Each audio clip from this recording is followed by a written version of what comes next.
Alors, je suis Christophe Girard, je suis père de famille et maire du 4e arrondissement. Plus on parlera de la place des femmes et des hommes les uns avec les autres et leur place réelle dans l'entreprise, dans les assemblées délibératives, je pense à l'Assemblée nationale, je pense au Sénat, je pense dans les conseils municipaux, dans les instances publiques et politiques, plus on fera progresser en effet l'équité. Et l'équité, c'est la mixité, pas seulement raciale, sociale, mais c'est la mixité des genres, parce que la question du genre est quelque chose de primordial, et c'est à mon avis même la prochaine grande révolution.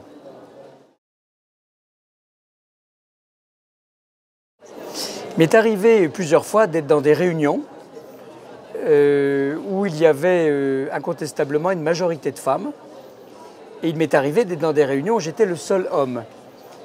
Et j'ai toujours été très gêné que l'on accorde au masculin pluriel une conversation, même si vous êtes un seul homme, avec 30 femmes.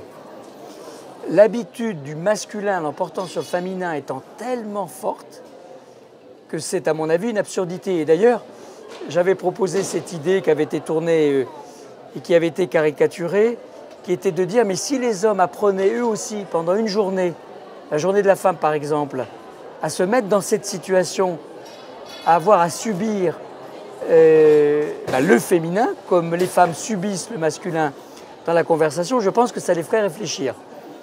Et c'était pas là c'était pas pour s'amuser ce que je disais, c'était vraiment pour qu'on réfléchisse à ce sujet du masculin qui l'emporte sur le féminin dans le langage. Combien de femmes d'ailleurs résistent encore à l'idée, parce qu'elles ont un diplôme de pharmacien, d'être appelées pharmaciennes. Alors dentiste, c'est plus simple. Dentiste, ça reste dentiste.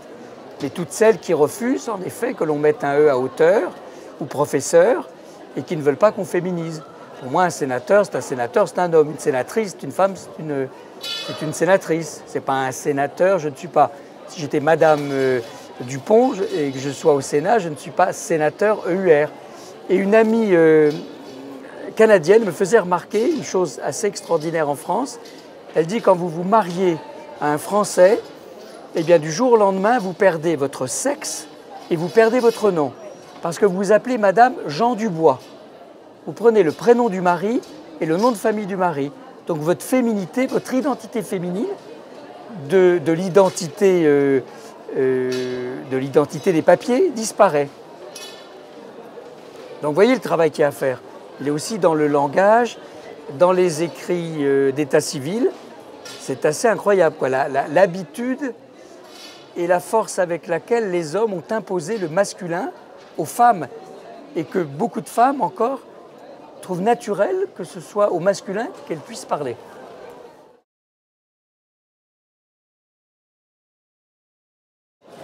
Alors il se trouve que depuis l'élection de Bertrand Delanoë, nous sommes totalement paritaires.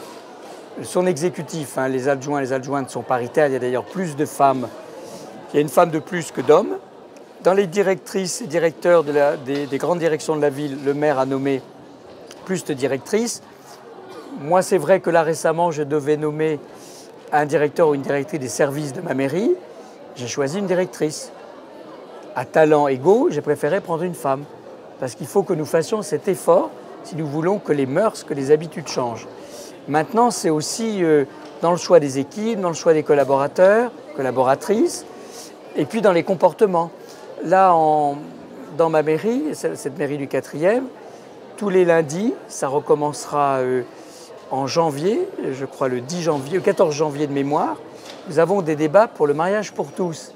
C'est bien aussi un débat là qui touche aux questions de genre, du féminin et du masculin, puisqu'on parle de couples de même sexe, d'hommes ou de femmes.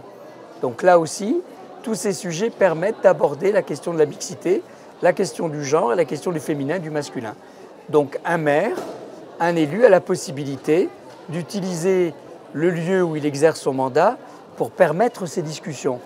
Et j'aimerais d'ailleurs, dans les mois à venir, courant 2013, permettre à ce que des débats commencent sur le transgenre, qui est un sujet aujourd'hui assez tabou et où les femmes et les hommes transgenres sont plutôt maltraités, voire caricaturés. Et je pense que là aussi, on est en France, une France qui est un pays de philosophes, un pays de sociologues, un pays d'anthropologues, un pays qui doit réfléchir à toutes ces questions.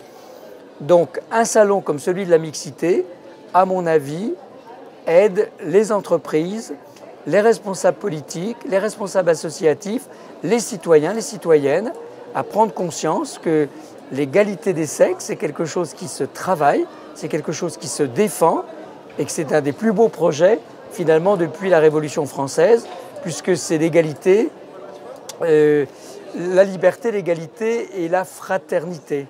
Frater. Voilà.